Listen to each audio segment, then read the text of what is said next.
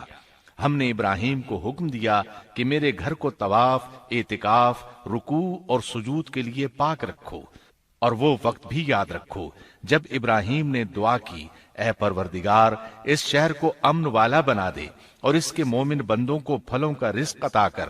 اللہ تعالیٰ نے فرمایا میں کافروں کو بھی تھوڑا فائدہ دوں گا، پھر انہیں آگ کے عذاب کی طرف بے بس کر دوں گا، یہ پہنچنے کی جگہ بری ہے۔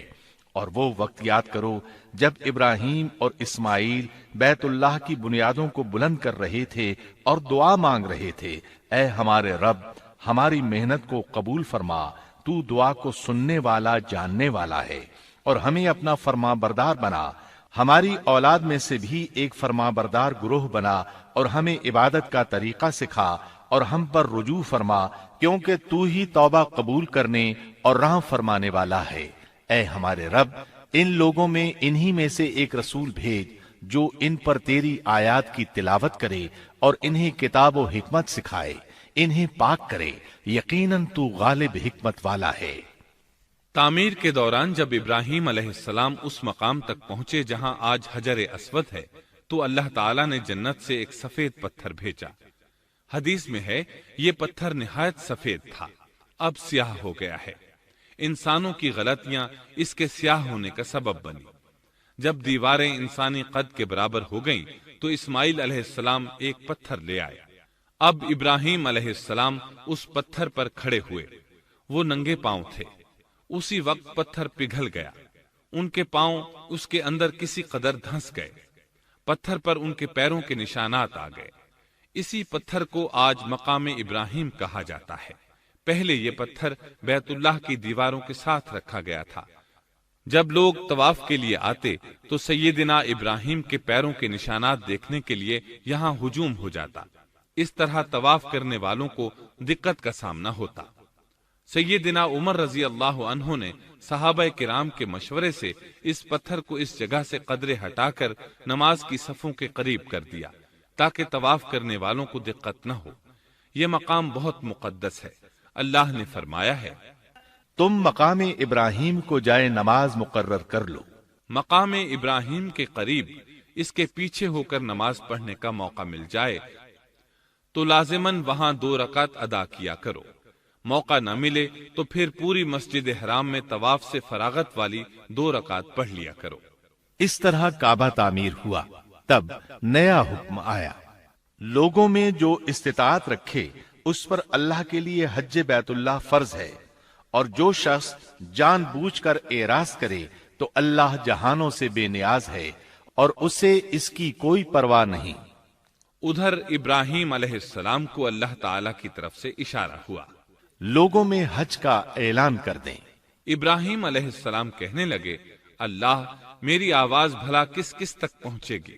جواب آیا، آپ کے ذمے آواز لگانا ہے، پہنچانا ہمارا کام ہے۔ چنانچہ آپ عرفات کے ایک پہاڑ پر چڑھے اور آواز لگائی، لوگو بیت الحرام کا حج کرو۔ اللہ تعالیٰ نے معجزانہ طور پر یہ آواز تمام انسانوں تک پہنچا دی، خواہ وہ پیدا ہوئے تھے یا نہیں۔ دوسرا معجزہ یہ ہوا کہ اللہ نے بیت اللہ اور اس کے حج کی محبت لوگوں کے دلوں میں ڈال دی۔ اللہ نے فرمایا، وَأَذِّن فِي النَّاسِ بِالْحَجِّ يَأْتُوكَ رِجَالًا وَعَلَى كُلِّ ضَامِرٍ يَأْتِينَ مِن كُلِّ فَجٍّ عَمِيقٍ۔ اور آپ لوگوں میں حج کا اعلان کر دیں، وہ آپ کی طرف پیدل بھی آئیں گے اور دبلے پتلے اونٹوں پر بھی دور دور سے آئیں گے۔ اس طرح لوگ پیدل اور سوار ہو کر کثرت سے حج کے لیے آنے لگے اور یہ ویران علاقہ آباد ہونے لگا۔ یہ تھے حالات اور واقعات ابراہیم علیہ السلام کے۔ آپ نے 175 سال کی عمر میں وفات پائی۔ آپ سے پہلے سیدہ ہاجرہ علیہ السلام نے وفات پائی اور ان کی وفات سے کچھ ہی عرصہ بعد سیدہ سارہ علیہ السلام 127 سال کی عمر میں فوت ہو گئیں۔ ان دونوں کی وفات کے بعد آپ غمگین رہنے لگے۔ آخر اتنی مدت تک ساتھ رہا تھا۔ آپ خلیل الرحمن تھے، آپ پر صحیفے بھی نازل ہوئے، آپ اللہ کے بے حد شکر گزار تھے۔